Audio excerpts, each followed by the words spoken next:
without further ado, I'd like to introduce Dr. Gabor Mate, and I know you're going to have a wonderful evening listening to him, and that'll be great food for thought for you, all of you who are concerned or interested in addictions. So let's give him a very warm welcome. Thank you, Kaylin and Rebecca. Can you hear me at the back okay? Yeah? Great. If there's any problem, just let us know. So thank you for honoring me by showing up tonight, and certainly it's an honor to have my book have been chosen, although it's an honor, but it's a deserved one. Because I happen to think it's the only book that makes any sense out of addictions out there. So I'm not necessarily modest about it, and it's not, you know, my brilliant insights, although they're there too, but I'm talking about the evidence that has accumulated over the years. I'm talking about the experience of thousands of people. I'm talking about the research that has been published on brain development, on addictions, on physiology, on psychology, on child development, on trauma. I'm talking about all that, and I'm talking about all that is completely missing from the curricula of most medical schools, most schools of psychology, schools of education, nursing programs, public health programs, and so on. And that's not a blanket true statement, but largely it is true. So what I'll be presenting you with is a perspective that it's rather different from the mainstream, but which is evidence-based. And if there's one phrase I could eliminate from the medical lexicon, it would be this evidence-based practice. Because I only wish that we actually based our practice on the evidence. Then we would know that whenever we see cancer, or when we see arthritis, and certainly when we see mental health issues or addictions, we're not looking at random, isolated events in an individual.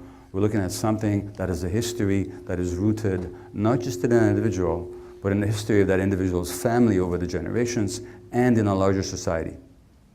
Now, when we look at addictions, we're somewhat flabbergasted and we're shocked, really, at what people do to themselves. So I'll read you a little bit from the second chapter of In the Realm of Hungry Ghosts, and it's entitled The Lethal Hold of Drugs, this chapter. And just a conversation I had with a client of mine. Now, I was a family practitioner for 20 years, 7 years I did palliative care work, and then for 12 years I worked in addiction medicine in Vancouver's downtown east side. So this is a scene from my clinic 9 years ago now. In March 2005, I had a discussion with Alan in his 40s and with HIV. Alan has been to Vancouver Hospital with sharp chest pains a few days earlier. He was told he had probably suffered a flare-up of endocarditis, an infection of the heart valves. Declining to be admitted to hospital, Alan presented himself for a second opinion at the emergency ward of St. Paul's Hospital, where he was assured that there was nothing wrong. Now he was in my office for a third assessment.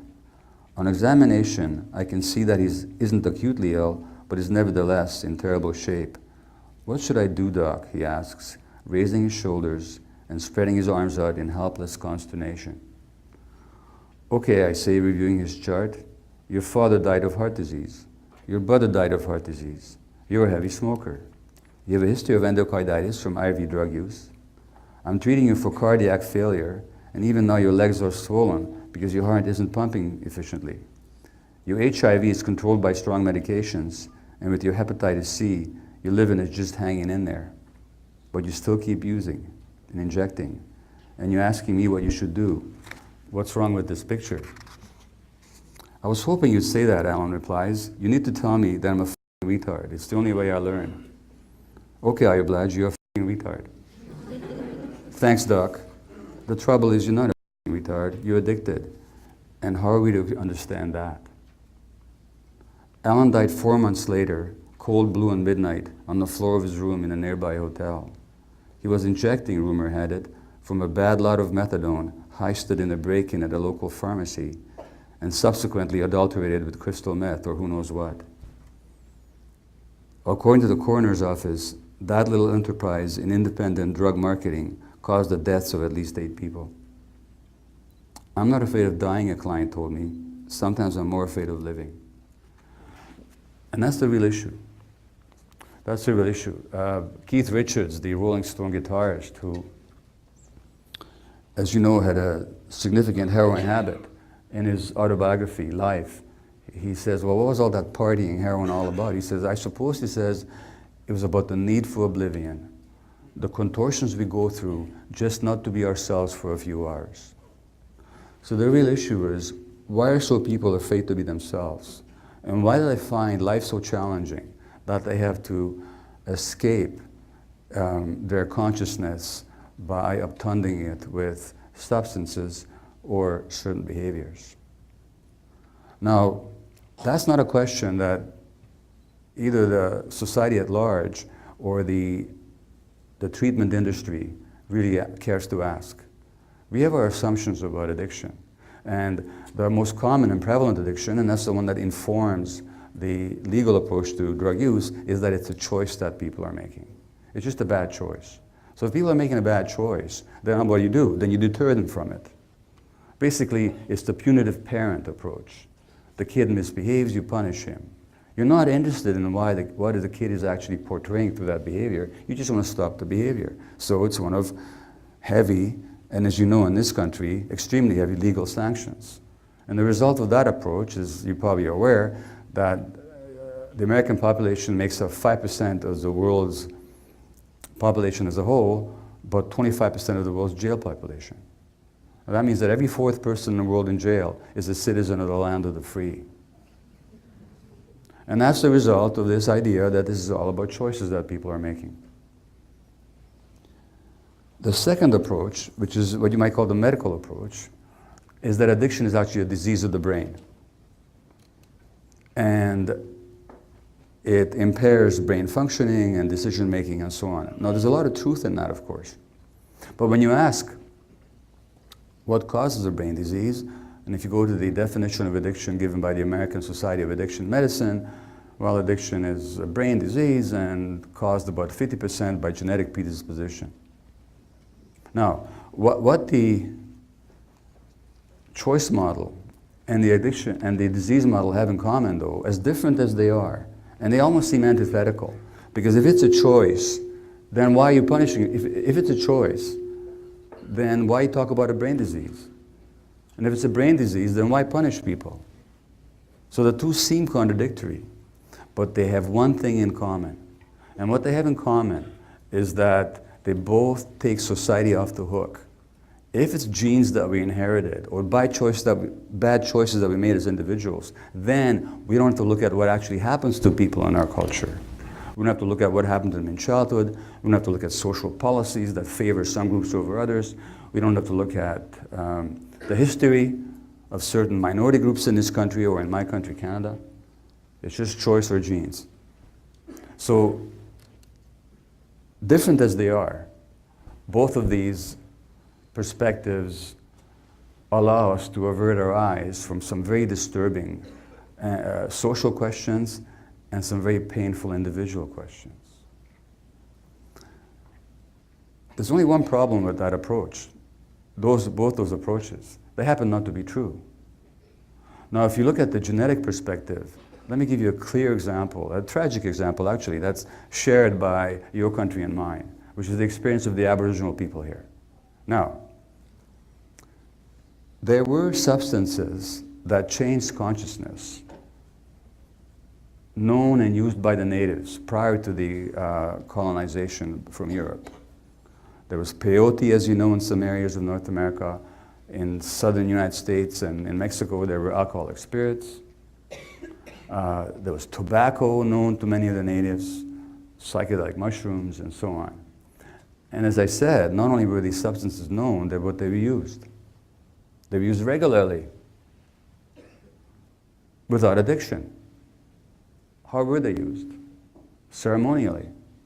Now, the ceremonial use of a substance is the direct opposite of the addictive use. Because the addictive use is all about obtunding consciousness. It's about going blotto. It's about escaping. It's the contortions we go through just not to be ourselves for a few hours, to quote again Keith Richards. Ceremonial use is to reach a higher level of consciousness. It's to be more connected. It's to be more aware. It's a ritual thing that you engage in with community, not in the isolation of your room and in shame. So it's the very direct opposite. Now, if these people were genetically programmed to be addicted. Why was there no addiction prior to colonization? And not only that, even after colonization, and you get these very strong alcoholic substances introduced by Europeans, even then that didn't lead automatically to addiction. Like the Innu, the so-called Eskimos of northern Canada, they drank the whiskey and they loved it and they go drunk and so on, but they were not alcoholics. They were able to live their lives, go hunting, fishing, maintain their communities, bring up children in a healthy way, until something happened. And that thing that happened is when they lost their right to live their lives the way they knew how to do it. So addiction could not have been genetic, because if it was, they should have been addicted a long time ago. So that's the first problem with those perspectives, is that they're not true. Secondly, one way or the other, they make an assumption. And along the many mythologies that bedevil the addiction field is this idea that drugs are addictive. Now, we know they're not. I mean, let me ask you this question. Is alcohol addictive? Well, if I asked amongst you here how many have ever had an alcoholic beverage, most of you, I dare say, would put your hand up. But if then I asked how many of you had an addictive relationship to alcohol, it'd be a much smaller number. If the alcohol was addictive in itself, you should all be addicted. You should all be alcoholics. Most people who try most drugs, whether it's heroin, crystal meth, cocaine, cigarettes, caffeine, alcohol, never become addicted. Therefore, you cannot explain the addiction by the power of the drug itself. Nor can you therefore stop addiction by trying to stop the availability of substances. The real issue is, why are some people driven to addictive behaviors? What is it that impels them in that direction? And once they've had that experience, why can't I give it up? Now for that, you have to look at individual lives and social issues in the broader context. You're not going to resolve that one by doing brain scans on people and showing that they've impaired brain circuits, which they do. But how did they get there? That's the question. And what I'm suggesting to you, that if the choice model and the disease model are inadequate to the explanation of addiction, then what's really going on? What's really going on is that the central fact about human existence is utterly ignored in mainstream medical theory, which is that the brain is inseparable from the body and the individual is inseparable from the environment. Now that little baby there, every second that I speak, he or she has millions of new connections being formed in the brain. And all that is happening in relationship to the environment. And I'll explain something about that later on. So that you can't separate brain physiology from the environment. And this is true for all of our lives. So you can't separate the mind from the body, as we do in Western medicine, and you can't separate the individual from the environment. And so what we really need, what we require, is what's been called a biopsychosocial perspective. And biopsychosocial means that the biology of people is shaped and influenced by their psychological and social relationships. And that's really easy to show. So we know, for example, that kids whose parents are stressed are more likely to have asthma. So in polluted areas where there's more asthma, it's the kids whose parents are most stressed who are most likely to have the asthma. And I'm not going to go into the physiology of it, except to say that we actually treat asthma with stress hormones, adrenaline and cortisol. But we never ask ourselves, gee, what's going on? Does stress have something to do with it, maybe? Well, what's really going on is that the emotional stresses on the parent are affecting and having an impact on the physiology of the child, including their lung physiology and their immune system. And this goes on all of our lives. And of course, the more sensitive we are, the more we're affected by the environment. And that sensitivity to environmental influence may be genetically influenced. But that doesn't mean that you're going to inherit a certain disease. It just means that you'll be more prone to be affected by the environment. It's still the environment that shows up and does this or that or the other. Now, in my 50s, when I was 55 or so, and I was the medical coordinator of the palliative care unit at the Vancouver hospital, I was diagnosed with attention deficit hyperactivity disorder. Well, self-diagnosed actually, after somebody on the unit, the social worker, invited me to have coffee with her, and when she told me about her diagnosis, I understood why she invited me to have coffee. And I just recognized myself, and then eventually I was diagnosed by a psychiatrist, and I was given stimulant medication called Ritalin, but that made me depressed, so I took dexedrine, and I took that for a while. What these stimulant medications do is they elevate the level of a chemical in the brain called dopamine. Now, dopamine is the essential brain transmitter, neurotransmitter. I'll be telling you about it in a little while. But what else elevates dopamine levels? Well, all the stimulants do. What are the stimulants? Well, dexedrine, Ritalin, cocaine, crystal meth, caffeine, and nicotine. Guess what? A lot of the people who get hooked on these substances are actually self-medicating ADHD. So, on one level, in the medical sense, addictions are always about self-medication. Always about self-medication. Now, cocaine not only elevates dopamine levels, it also, like Prozac, blocks the uptake of serotonin. And serotonin is an important brain chemical implicated in mood regulation. People self-medicate depression with cocaine. People self-medicate ADHD with alcohol and marijuana, which soothes the hyperactive brain. People self-medicate anxiety with marijuana or alcohol. People self-medicate social phobias with cocaine and alcohol or crystal meth. People self-medicate PTSD, post-traumatic stress disorder, with opiates. After the foreign adventures that your country seems addicted to, well supported by my country, by the way, a lot of the veterans come back with PTSD hooked on opiates. It's a self-medication. So on one level, addiction is a self-medication. On a narrow medical level, but we have to go beyond that narrow medical model. But we have to recognize what's going on here. In other words, and actually, when I go around speaking about this issue, and I ask people, I won't do it now, but I did this afternoon. I asked people, well, how many of you have an addictive relationship to a substance or to a behavior? And a number of people put their hand up. And the next question is, and what did it do for you? What does it do for you? Well, it gave me peace of mind. It gave me a sense of control. It connected me to other people. It soothed my pain. It made me relax. Well, what's wrong with any of that? Who does not want to be relaxed, connected to other people, have a sense of mastery, and have less distress, have less pain? In other words, you got to get this. The drug user, and particularly addicted drug user, just wants to be a normal human being. That's all they want. They want what life should give them, but for some reason has not. They want something we all want. Now, if we look at the drugs and their relationship to brain physiology a bit more closely, what do we find? Well, let's look at the opiates. Now, the opiates derive from the opium plant that goes in Afghanistan. They're the most powerful pain relievers that we have. So in palliative care work, in looking after the terminally ill, I could be really grateful for the opiate medications, because without that, a lot of people would suffer agony in their last weeks or months of life. But the opiates don't only soothe physical pain, they also soothe emotional pain. In fact, on brain scans, when you wound people emotionally, the same part of the brain lights up as if you wounded them physically. And that part of the brain has a lot of receptors for opiate chemicals.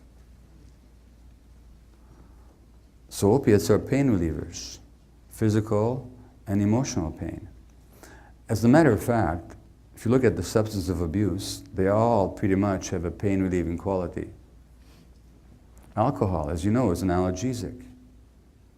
They used to be used before surgery for people, before the days of anesthetic. Cocaine is a local anesthetic. It numbs nerve endings. It's still used that way in certain kinds of nose surgery. It also shrinks blood vessels so there's less bleeding. marijuana, as you know, has pain-relieving qualities. So the real question in addiction is, and if you get nothing from this lecture except this one line, just please remember this one. The real question is not why the addiction, but why the pain. And if you understand why the pain, you can't look at genes. You can't look at choices. You have to look at people's lives, and as I said earlier, their histories. Then the second question that arises is, well, why did the opiates even work in the human brain? Well, how come this product derived from a plant in Afghanistan has such a powerful impact on human neurophysiology?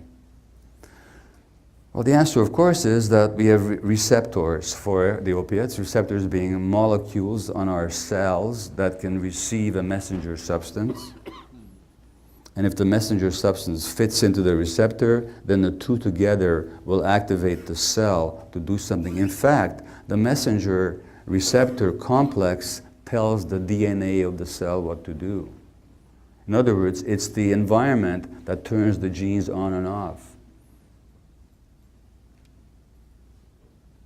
And there's a whole new science called epigenetics that looks at how environmental influences actually trigger or turn off genetic activity and therefore influence lifelong patterns of behavior and physical responses.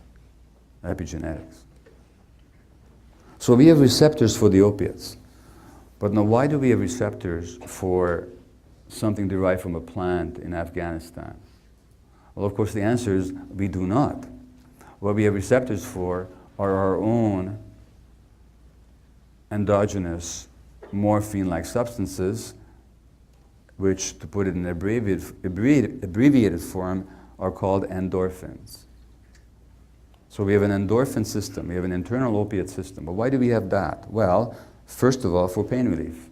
We need to have pain relief. So when you give people an inert medication for pain and 25% actually experience genuine pain relief, it's because the belief that they're getting help released endorphins in their brains.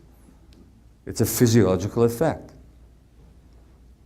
So we have our own endorphins to relieve pain, which we have to have.